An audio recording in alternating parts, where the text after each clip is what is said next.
Ilang taon na ang lumipas. Ilang taon na rin ang walang katapusang pagsulong. Nakita natin ang pagbabago, ang pag-unlad. At ngayon nga ay ang mas tuloy-tuloy na reforma at tagumpay ng San Miguel.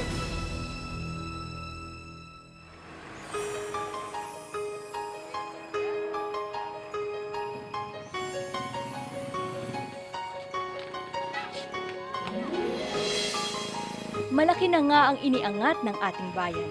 Simula sa isang simpleng baryo, ang San Miguel ay kinilala sa buong probinsya ng Bulacan bilang isang matatag na bayan.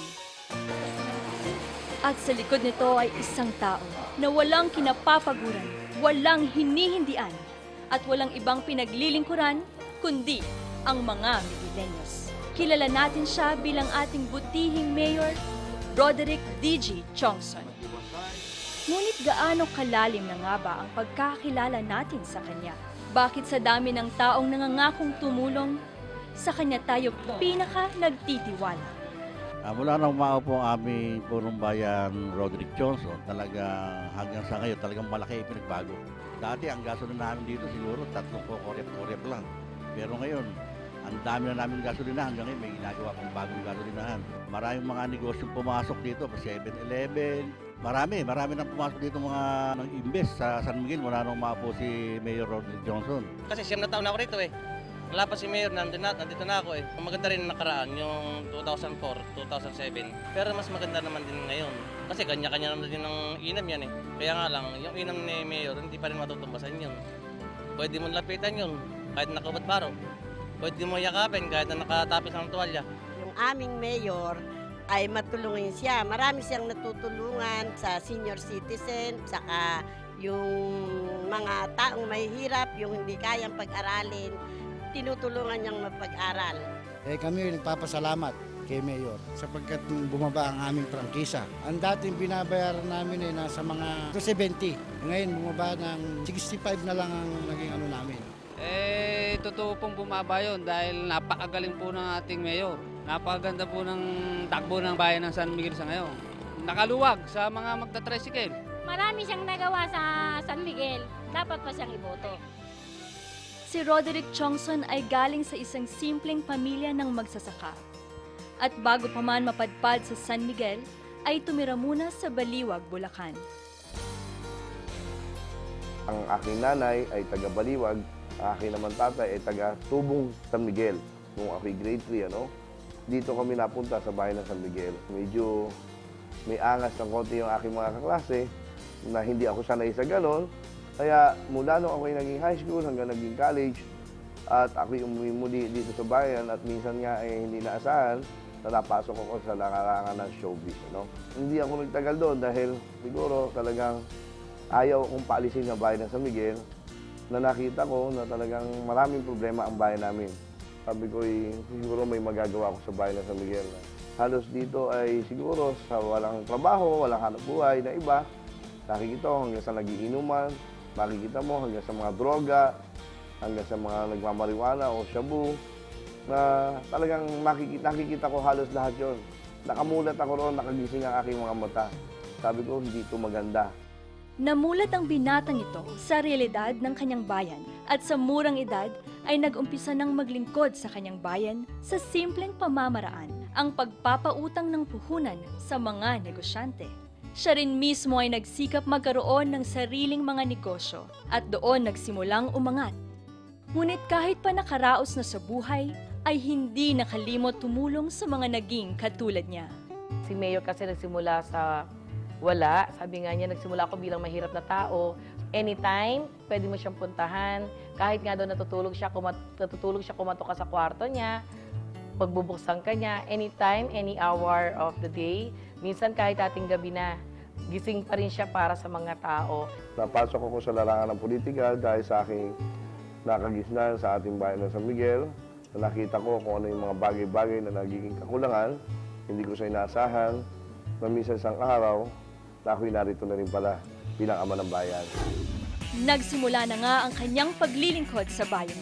Una bilang Vice Mayor noong 2004, ginawang Acting Mayor noong 2006. At nang sumunod na taon ay formal nang tumakbo bilang mayor ng bayan ng San Miguel. Tinapos ko ang politika sa aming bayan. Isang araw lang ang politika, pagkatapos noon, gumawa na kami ng mabuti at isinulong namin ang bayan. Kung dati-rati ang San Miguel ay magulo, malungkot at puno ng karahasan, sa pamumuno ni Mayor Chongson na bago ang lahat ng ito. Mas naging maayos, makulay at ngayon nag-uumpisa ng maging sentro ng turismo sa Bulacan. Ngayon na ako'y naging mayor ng aming bayan, kung ano yung mga nakita kong mali, ito na ngayon ang sinimulan ko. Una sa kanyang mga isinulong ay ang pagpapaigtingin ng kalusugan sa bawat Miguelenyo. Ang layunin talaga ng ating butihing mayor, yung adhikain niya, ang nutrisyon ay hindi mahal. Sa PhilHealth naman, meron kaming mga membership na natanggap ngayon. Sa tulong ni Mayor Roderick Johnson, na ipataas na natin ng 5,000 katao sa buong San Miguel. Ang proyekto namin nila Mayor, lalo na ngayong summertime, meron kaming tinatawag na Operation Tuli, so tuloy pa rin ang aming programa tungkol doon. Kailan lang meron kaming BTL o bilateral tubal ligation, nagkaroon ng bloodletting sa Camyas, Balaong at saka San Jose. During sa term ni Mayor, last 2009, yung pong Elijah Health Center, one-story building lang siya. So isa po sa naging project ni Mayor, nagawin siyang two-story building. Automatic, pinagiba niya yung Elijah. So ito na nga po yun, isinama niya to sa budget ng 20%. Nakakaapat na mayor na ako, pang last nga nito si Mayor Johnson. Yung mga services namin ginagawa, puro extraction lang. Tsaka yung mga pasyente, ang alam nila, puro bunot lang sa center.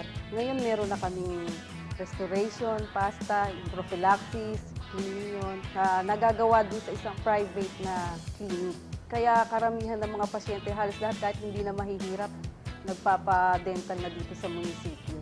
Sa 5 taong ko pong pagupo bilang Nutrition Action Officer ng Bayan ng San Miguel, nakita ko po yung tuloy-tuloy na pagbaba ng malnutrisyon. Sa pamamagitan po ng aming 4 na innovative projects na kanyang inilunsad sa bawat barangay, which is yun nga pong iodized salt utilization para mabawasan po yung cause ng mental retardation, pagkalaglag ng mga bata sa sinapupunan ng ina, at yung mga iodine deficiency, kagaya po ng goiter. And then doon naman po sa aming problema sa iron deficiency, meron naman kaming programa which is yung sa Motetaps Juice. Kasama din po doon yung pagbibigay ng mga anti-polio vaccines, yung pong DPT, diphtheria pertussis, para po mapreventahan yung pagkakasakit ng mga bata. And then kasama din po yung pagpapatak ng vitamin E. Isa pa pong innovation ng aming pamahalang bayan sa pamamagitan po ng ating Mayor Roderick Johnson ay yung pulverized malunggay powder, na kung saan po ay yung ating malunggay na sariwa ay ini-air dry namin at saka po siya ipinupulverize. Isa po yun sa mga paraan para po yung mga bata na hindi nakakakain ng gulay, makain po nila yung malunggay in pulverized form na hindi nila nakikita. Na sarap sila, hindi nila alam, may malunggay na yung kinakain nila. Madaling lapitan si Mayor Magsasabi ko sa kanya kung ano yung kulang. Yun, kagad naman siyang nagre-response. Lalo na pagka nalaman niyang para naman sa tao Ayaw niyang napepending, ayaw niya nahihinto yung service. Ang malaki ang impact sa mga proyektong napagawa ni Mayor ay yung farm-to-market road. Ang Farm to Market Roads ay isa sa mga proyekto ni Mayor kung saan ipinagawa at ipinaayos ang mga daanan sa San Miguel. Mga daanang kumukonekta sa mga sinasakang bukid patungo sa mga pamilihan upang mas mapabilis ang transportasyon ng mga pangunahing produktong pang-agrikultura ng San Miguel. Ito rin ang naging daan tungo sa mas maraming oportunidad para sa kabuhayan ng ating mga magsasaka. We are dividing this into development such as yung social development, economic development, infrastructure development. Yung infrastructure project will be construed as dagdag sa economic development. Mga konkretong mga karasada sa mga bawat barangay, malaki pinagbago. Naging maayos itong palengke dahil itong building na to, bagong paggawa. Gumanda naman kasi hindi na kami binabaha. Pinalitan yung roofing sa palengke. Tapos nagkaroon din ng improvement sa kanal. Binago na nila ang slaughter namin. Sa agriculture naman, nagkaroon ng regular na pagdidistribute ng iba't ibang binhi sa iba't ibang barangay. At fingerlings sa mga mangingisda. Mayroon pang vermi dispersal kung saan nag-aalaga ng mga uod para magsilbing pataba sa mga pananim imbis na mga insecticides ang gamitin. Nagkaroon pa ng iba't ibang seminars para sa mga magsasaka. Pamagitan ng aming mga kaalaman na binibigay sa magsasaka, sila ay nakatutugon para tumaas ang kanilang ani. Sa environmental ay tinitingnan din namin. Year 2000, merong open dam site dyan. Ng Malaunan, binabawal yung open dam site eh. So si Mayor ang inabutan, si Mayor Chongson, ang inabutan nung reklamo. Pero namanan na lang niya yun. So ang ginawa namin, nung ikinukumbin yung Municipal Development Council, nagkaroon na ng allocation na more or less 15 million for solid waste management. Gusto rin siguraduhin ni Mayor Chongson na handa ang mga Migueleños sa mga hindi inaasahang sakuna. Sa ngayon po medyo gumanda naman po, medyo umuho para po ang tubig na naapektuhan na natin limang barangay. Wala pa kaming nalalaman na punong bayan na ganun kasidi ang kanyang patakaran with regards to disaster preparedness. Sa kanyang kautusan sa amin, sigurading walang casualty in time of emergency or in time of calamity. Bilang pagsunod sa kanyang utos, nag-procure kami, nandito yan ng mga life vest, spine boards, ropes, at ang mga chainsaw and other rescue equipment, especially doon sa emergency response. Siyempre, pansin na pansin din ang importansyang ibinibigay ni Mayor para sa mga kabataan. Napakarami niyang programa para sa kabataan. Napakarami niyang programa pagdating sa edukasyon. Laging number 1 yan sa puso ni Mayor. Sa tuwing magkakaroon ng programa, hindi po pwedeng hindi siya kasama kapag merong kinalaman sa kabataan. Isang malaking pruweba dito ay yung pagbibigay niya ng napakaraming scholarships sa ating mga kabataan. Siya lang yung punong bayan na talaga nag-provide ng libreng mga ID at saka membership card and IDs for the senior citizens. Yung malaking bagay na naitutulong sa amin si Mayor, pamukhaling daraos kami ng elderly week, diba, papakain kami, tanghalian, merienda, 4,000 tao, nanggagaling sa kanya yung mga biyaya ngayon.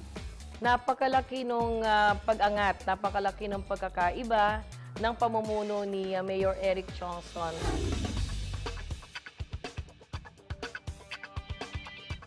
Hindi ganun kadali ang maglingkod sa bayan. Nasa imaikling panahon pa lamang. Pero ganun pa man, sa loob namin 5 taong kong panunungkulan bilang ama ng bayan, mula 2007 hanggang sa kasalukuyan, nakita ko po at natutuwa naman ako na kaya ko pagmalaki sa aking kababayan at sa aking mamamayan na tunay na nga na nagkaroon ng tunay na pagbabago. Pagbabago, yan ang ipinagmamalaki ng ating Mayor Roderick Chongson. Halos pangalan na niya ang umukit sa tagumpay na mayroon ang San Miguel. Si Roderick, isang binatilyong nagsikap at ngayon nga'y isinasama ang bagong San Miguel sa mas tuloy-tuloy na reforma at tagumpay. Si Roderick na walang tigil sa adhikaing maingat ang kanyang bayan. Samahan natin siya sa kanyang pagsulong ng panibagong plataforma. Ang RODERICK.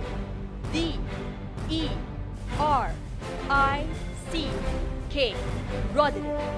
Una sa kanyang 8-point agenda ay R, Reverence to God Almighty, o matibay na pananampalataya at tunay na pagmamahal sa poong may kapal.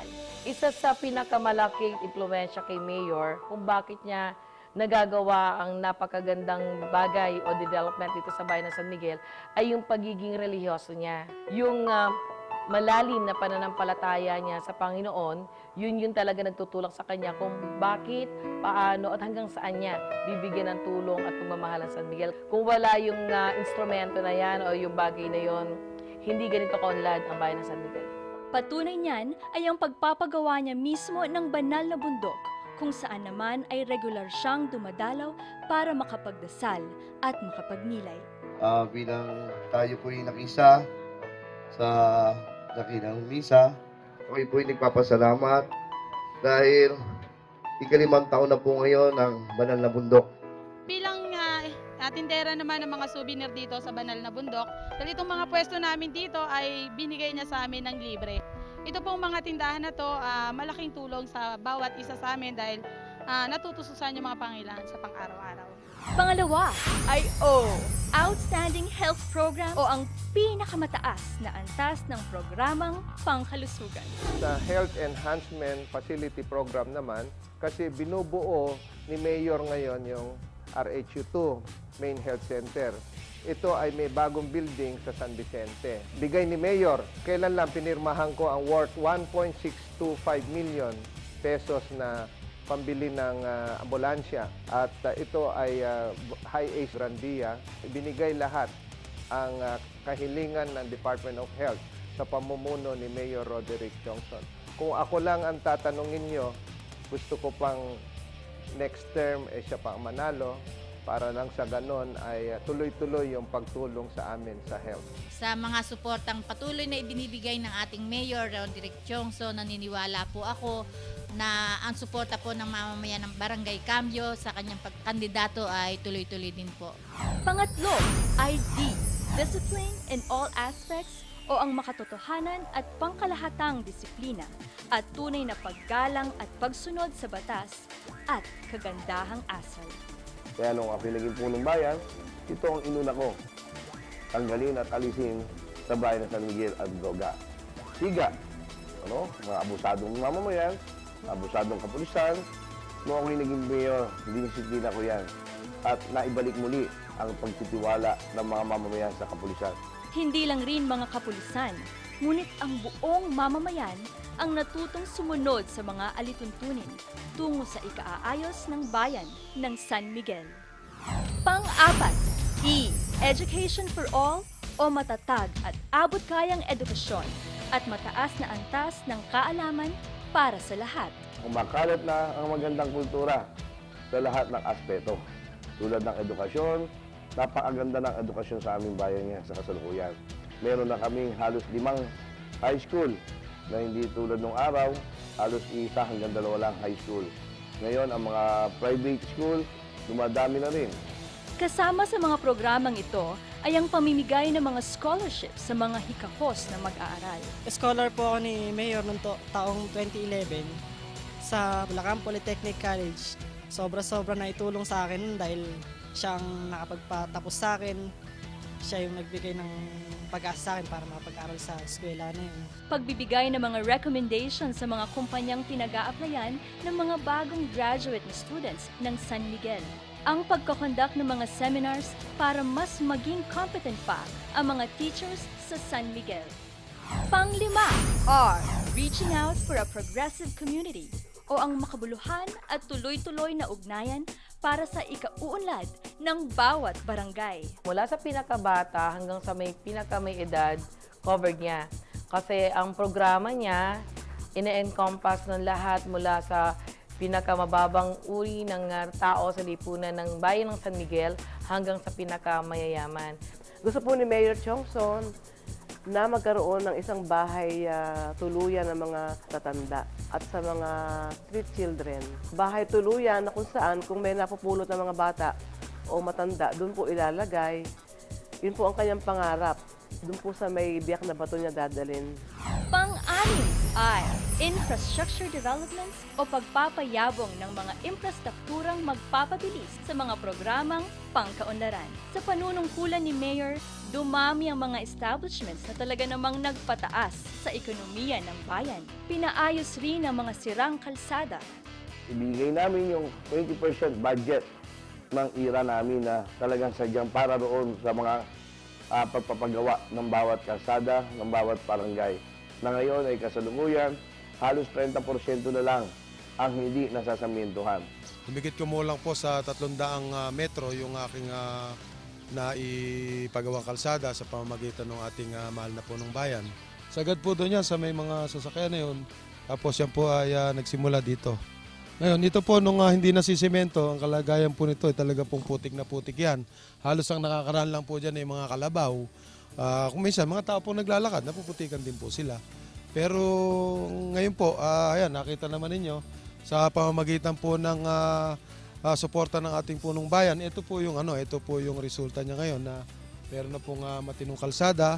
At ako po ay naniniwala na sa mga darating na araw, kung magpapatuloy yung kanyang panunungkulan, ito po ay maisasagad na natin hanggang dun sa highway. Dati rough road at lubak-lubak. Ngayon, pasimiento, karoon ng kaginhawahan. Bukod pa ron, marami namang kalsada ngayon na nagko-concentrate because national ay sakop ng mga congressman. Hindi naman kabod-kabod na lang pupunta sa development ng San Miguel yan kung hindi naman susundutin din ng ating ama ng bayan. At nais ko lang bigyan diin na yung pinagawa nila sa tingin ko bilang ininyero, hindi na masisira dahil nung ako nasa public works ang aming konkreto ay 8 inches lamang. Yung pinagawa nila 12 inches. Ibig sabihin from 20 cm to 30 cm ang kapal. So sa tingin ko magtatagal na yon. Palagay ko hindi makakalimutan ng San Miguel yung ginawa nila. Pangpito ang C. Call for a peaceful and orderly community o sama-samang panawagan at pakikiisa para sa isang mapayapa at maayos na pamayanan. Una po, magkaroon ng katahimikan at magkaroon ng magandang negosyo ang mamamayan at maging may peace of mind for the tranquility, for the public safety po dito sa bayan ng San Miguel. At ma-aksyonan po ang mga hinihingi ng ating mga kababayan tungkol sa mga hinihingi nila ng mga problema, lalong-lalo na po sa peace and order. Mayroon pang tinatawag na quick response ang mga kapulisan natin ngayon. 24 hours round the clock, ang aming himpilan ng pulisya ay bukas. Dito po yung halimbawa may tawag ang ating mamamayan, bawat barangay, na humingi ng tulong o kaya quick reaction ng pulis kung paano matugunan ang kanilang mga problema at magkaroon ng solusyon. Nagche-checkpoint kami kung saan ang unang requirements po kasi ng checkpoint ay yung well lighted, may accompanied police officer na kagaya ko.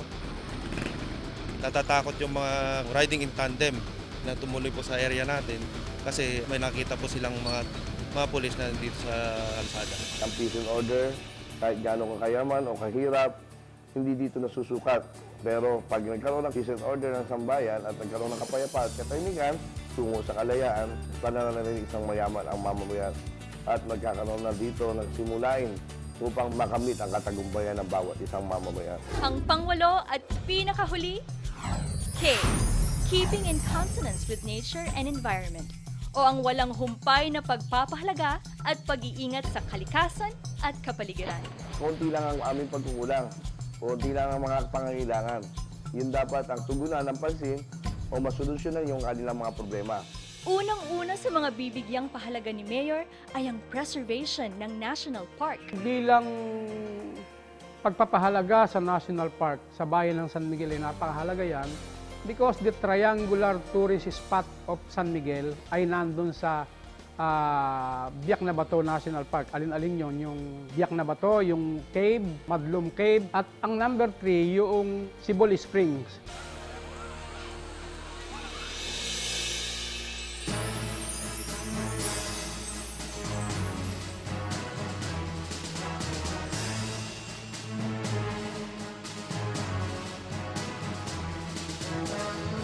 Based sa aking experience, successful yung 8-point agenda ni Mayor. So, hindi ako naging successful sa pagtulong sa taong bayan kung hindi rin sa tulong niya. Bigyan pa po natin na isang pagkakataon ating mahal na punong bayan, Mayor Roderick Johnson, para maipagpatuloy niya ang kanyang reforma at tagumpay. Para sa ikauunlad at ikahuhusay pa ng kalinisan at kalusugan dito sa bayan ng San Miguel. Lahat ng kanyang nasa isip, lahat ng kanyang nasa loob at nasa damdamin niya, 24/7, wala siyang iniisip kundi ang mga San Migueleños. Yun yung totoong damdamin ni Mayor bilang tao at bilang leader at ama ng bayan ng San Miguel. Talagang pinalad ang San Miguel sa pagkakaroon ng matapat at matulungin na punong bayan. Paano na ang ating bayan kung hindi natin nakilala ang taong ito? Kung hindi niya naibahagi ang kanyang pagmamahal sa bayan, baka ang San Miguel ay hindi isang matagumpay na bayan ngayon. Kung mabibigyan pa natin siya ng pagkakataon, walang dudang mas tuloy-tuloy ang reforma at tagumpay ng bagong San Miguel. Sana'y pagdating ng panahon, ako'y kaisang muli sa pagkakaisa. ng Reforma Tagumpay na naging bagong San Miguel ngayon. Pwedeng kaibigan, pwedeng kapatid, pwedeng magulang. Kaysa sa lahat ng bagay. Huwag lang sa katiwalian. Iboto si Mayor Roderick Chongson para sa mas tuloy-tuloy na reforma tagumpay ng bagong San Miguel.